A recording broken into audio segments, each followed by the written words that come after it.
ማግባት ትፈልጋለህ? አንቺ ደጋግሞ መጠየቅ ካልታከተሽ እኔም ደጋግሜ መመለስ አይከብደኝም። አዎ እፈልጋለሁ። ስለዚህ ለእኔ የሆነ ነገር ታደርግልኛለህ። ምንድን ነው? ዘርፌ በግፍ የነጠቀችኝን ሀብት በድጋሚ በእጄ እንድታስገባልኝ እፈልጋለሁ። አንተ ያ ሁሉ ሀብት ይዘህ እኔ ባዶ እጄን አንተ ቤት መግባት አልፈልግም። የግድ ባላንስ መሆን አለበት። ግን አታስብ፣ እኔ ጋር ጥሩ ዘዴ አለ። ከንፈር ያለ ስምህ እችላለሁ?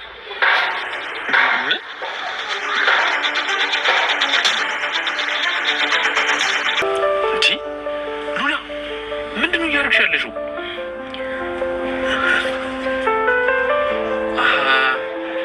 ለሆነ ሰው የሆነ ነገር ማሳየት ፈልገሻል ማለት ነው። ነገ በጣም ብዙ የምናወራው ጉዳይ ይኖረናል።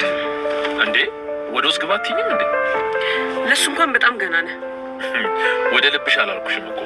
ሉላ ዘርፌን ለመበቀል ዶክተር ሮቤልን እንደምታፈቅረው እያስመሰለች ትገኛለች። እናም ደግሞ ዶክተር ሮቤል አፍቅሬሃለሁ በማለትም እንዳመነችበት እናም በግንኙነታቸው እንደምትቀጥል እየነገረችው ትገኛለች። ዶክተር ሮቤልም ሉላን የምርም አምኗት አፍቅራኛለች ብሎ በማሰብ የዘርፌን ሀብት ሙሉ በሙሉ በራሷ ስም እንድታደርግ እያገዛትም ይገኛል። ሉላ ዶክተር ሮቤልንና ዘርፌን ለማጣላት የተቻላትን ሁሉ እያደረገች ትገኛለች። እናም እያንዳንዱ ያወጣችውን እቅድም ለቤዛ አንድም ሳታዛንፍ ነግራት ትገኛለች። ቤዛም በዚህ ሀሳብ ተስማምታ እናም ደግሞ እህቴ ጥንቃቄ አድርጊ እያለችም እያስጠነቀቀቻት ትገኝ ነበረ። ሰላም ጤና ይስጥልኝ ውድና የተከበራችሁ ቤተሰቦች እንዴት ናችሁ? እኔ እግዚአብሔር ይመስገን በጣም ደህና ነኝ። በያላችሁበት ሰላማችሁ ይብዛልኝ እያልኩኝ እንኳን ወደ ቻናሌ በሰላም መጣችሁ እላለሁ። ለዚህ ዩቲዩብ ቻናል ደግሞ አዲስ ከሆናችሁ ላይክ፣ ሼር፣ ሰብስክራይብ በማድረግ ቤተሰብ ሆኑ። እንዲሁም ደግሞ ሀሳብ አስተያየትም ካላችሁ ኮሜንት ላይ አሳውቁኝ። ለዛሬው ደግሞ ቤዛ ፊልምን ክፍል 84 ይዤላችሁ መጥቻለሁ። እስከ ቪዲዮ ፍጻሜ አብራችሁኝ ቆዩ። ሉላ እንግዲህ የእህቷን ገንዘብ ለማስመለስ የግዴታ ከዶክተር ሮቤል ጋር መዛመድ እናም ደግሞ ከሱ ጋር ባልንጀራ መሆን አለብኝ ብላ በማሰብ አሁን ዶክተር ሮቤልን እንደምታፈቅረው እያስመሰለች ትገኛለች። አክስቷም ከዶክተሩ ጋር ያለሽን ግንኙነት በልኩ አድርጊ፣ እንደዚህ መጣበቅ በፍጹም አያስፈልግም፣ እሱን ለጥቅም እንጂ ለዝምድና በፍጹም እንደማንፈልገው ታውቂያለሽ አይደል ስትል ለሉላ እያስጠነቀቀቻት ትገኝ ነበረ። ሉላም አዎ አክስቴ አንቺ ጥቅመኛ እንደሆንሽ አውቃለሁ። እናም አሁን እንዴት ነው ልናደርግ የምንችለው? ካገባሁት በኋላ የንብረቱን ግማሽ ተካፍሌ እሄዳለሁ ማለት ነው ወይስ ደግሞ ሌላው እቅድሽ ምንድን ነው ስትልም ጠይቃት ትገኝ ነበረ። ታዲያ በዚህ አጋጣሚ ሉላ አክስቷን ሪከርድ እያደረገቻትም እየተጠቀመችባት ትገኝ ነበር። አክስቷም አይ ሙሉ ቢሆንስ ማን ይከለክልሻል ስትልም ሌላ ቃላት ጣላ አድርጋባታለች። እሱም ማለት እንግዲህ ዶክተር ሮቤልን አስወግዳ ነው ገንዘቡን ሙሉ በሙሉ የግልሽ እናም የራስሽ ታደርጊያለሽ አይነት ሀሳብ ነበረ። አሁን ላይ ሉላ ይህንን ነገር ተጠቅማ ከዶክተር ሮቤል ጋር አክስቷን እስከ መጨረሻው ታቆራርጣታለች። እናም ዶክተር ሮቤልን ሉላን ለማገዝ ቆርጦ ይነሳል ማለት ነው። ታዲያ ይህንን አጋጣሚ ተጠቅማ ሉላ የእህቷን ገንዘብ ሙሉ በሙሉ በስሟ ታዞራለች ማለት ነው። እናም ሌላ ሀሳብ ማለትም ሌላ ነገር ፈጥራ ከዶክተር ሮቤል ጋር ተለያይና ቤዛና እህቷ አብረው መኖር ይጀምራሉ። እናም የቤተሰቦቻቸውን ሀብት አብረው በጋራ መጠቀም ይጀምራሉ ማለት ነው። ሽብሩ ምንም እንኳን ከገጠር ሉሲን ለመፈለግ ቢመጣም አሁን ደግሞ ያልፈለገው ማለትም ያላሰበው ሪሌሽንሽፕ ውስጥ ገብቶ እያዋኘ እንደሆነ አይተናል። እሱም ምንድነው ከሳሮን ጋር የፍቅር ግንኙነት ጀምሮ ፍቅር እየተጫወተም ይገኛል። ሳሮንም ሽብሩ የመጣኸው እኮ ግን ሉሲን ብለህ ነበረ ስትልም ጠይቃው ነበር። አሁን ደግሞ ማናት ሉሲ እያለ ሉሲን እንደ መርሳት እያስመሰለ ከሷ ጋር የፍቅር ግንኙነት እንዲጀምሩ እየጠየቃት ይገኛል።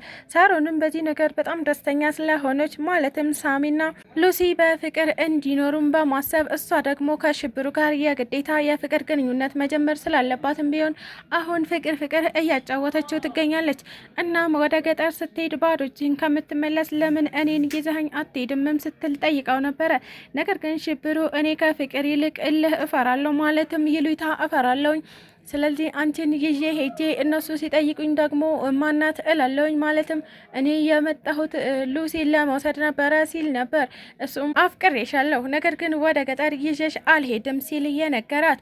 ሳሮንም በዚህ ሀሳብ ተስማምታ እኔም ወደ ገጠር መሄድ አልፈልግም ነበረ፣ ስለዚህ እዚሁ መኖር እንችላለን አይነት ሀሳብ አቅርባለት ትገኛለች።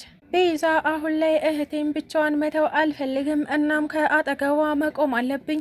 ለእኔ ብላ ነው እዚህ ችግር ውስጥ እየገባቸው። ምንም እንኳን ከአክስቷ ጋር ተባብሯ ይህንን ነገር ብታደርገውም፣ ነገር ግን አሁን ደግሞ ችግር ውስጥ እየገባች ያለችው ለእኔ ብላ ነው ስትልም ለሱራፌል እያስረዳቸው ትገኛለች። ሱራፌልም እህትሽ ችግሩን በምትወጣበት ትወጣው፣ እናም በድጋሚ አንቺ ችግር ውስጥ እንድትገቢብኝ አልፈልግም ቢላትም፣ ነገር ግን እህቴ ከአንድ አንጀት የወጣሁት እህቴ ናት፣ እናም ደግሞ መንትዬ መሆኗን አትርሳ፣ ስለዚህ ከአጠገቧ መራቅ አልፈልግም ስትልም ለሱራፌል አስረድታው ትገኛለች። ሱራፌልም ቤዛ ለምንድነው የችግሩ አንድ አካል እንደሆንኩኝ የማታስቢው? እኔ እኮ ችግሩ ችግራችን አይደለም ማለት ሳይሆን አሁን ላይ እኔ ከዶክተሩ ጋር እንድትገናኝ አልፈልግም፣ ለዛ ነው ከዶክተሩ ልጠብቅሽ እየሞከርኩ ነው ሲል ቢያስረዳትም፣ ነገር ግን ቤዛ አንተ እኮ ዶክተሩ ወንድምህ ነው፣ እናም ደግሞ እሱ አንዳችም ነገር እንዲሆንብህ አትፈልግም፣ ለዛ ነው ስትልም ሱራፌልም በነገር እየወጋችው ትገኛለች። ሱራፌልም እባክሽ እኔን ለመጉዳት ብለሽ ዶክተር ሮቤል ወንድምህ ነው አትበይኝ፣ በተደጋጋሚ የሱን ወንድምነት እንደካድኩት እናም ወንድሜ እንዳልሆነ ነግሬሻለሁ። አሁን ላይ ካንቺ ከሚስቴ እንጂ በፍጹም ከወንድሜ ጎን መቆም አልፈልግም ሲልም ቤዛን ለማሳመን እየሞከረ ይገኛል። ቤዛ ምንም እንኳን ሱራፌልን ብትወደውም ነገር ግን የዶክተር ሮቤልና የሱራፌል ወንድማማችነት እየከነከናት እናም ደግሞ አንድ ቀን ወደ ወንድሙ ይመለሳል የሚል አይነት ተስፋ ያላት ትመስላለች።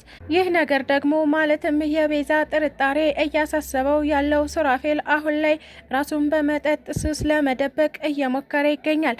ነገር ግን በፍጹም የማትቀበለው ነገር ቢኖር ማለትም ቤዛ ማለት ነው የሱራፌልን እንደዚህ መሆን ነው።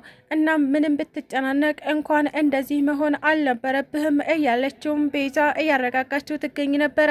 ነገር ግን ሱራፌል ከአቅሙ በላይ በመጠጣት ራሱን ስቶ እየተወላገደ ነበር ወደ ቤት እየገባ የነበረው። ቤዛም ይህን ነገር ስታይ እጅግ በጣም እየተሳቀቀች እናም እንዴት እንደዚህ ታደርጋለህ? ዶክተር ሮቤል እንደሚፈልገን ታውቃለህ። እናም ይህንን አጋጣሚ ተጠቅሞ ሊያጠፋን እንደሚፈልግ ታውቃለህ። ሱሬ እንዴት ከአቅምህ በላይ ትጠጣለህ? እያለችም እየጠየቀችው ትገኝ ነበረ። ነገር ግን ሱራፌል ከአቅሙ በላይ የሆነ ነገር ስለገጠመው ማለትም የቤዛና የሉላ ተንኮል ከዚህ በላይ እስከ መቼ ይቀጥላል ብሎ በማሰብ ራሱን መጠጥ ሱስ ውስጥ እየደበቀ ይገኝ ነበረ። በተለይ ደግሞ ቤዛን ብዙ ነገሮች አለመጠበቁ እሱን እያናደደው እናም በተደጋጋሚ እያበሳጨው ይገኝ ነበረ። ቤዛም ሁሉንም ነገር ትቸዋለሁ ሱሬ እባክህ ተረጋጋ ብትለውም ነገር ግን አሁን እሱ ጭንቅላቱን ለማረጋጋት አለመቻሉ እጅግ በጣም እያበሳጨው ይገኛል።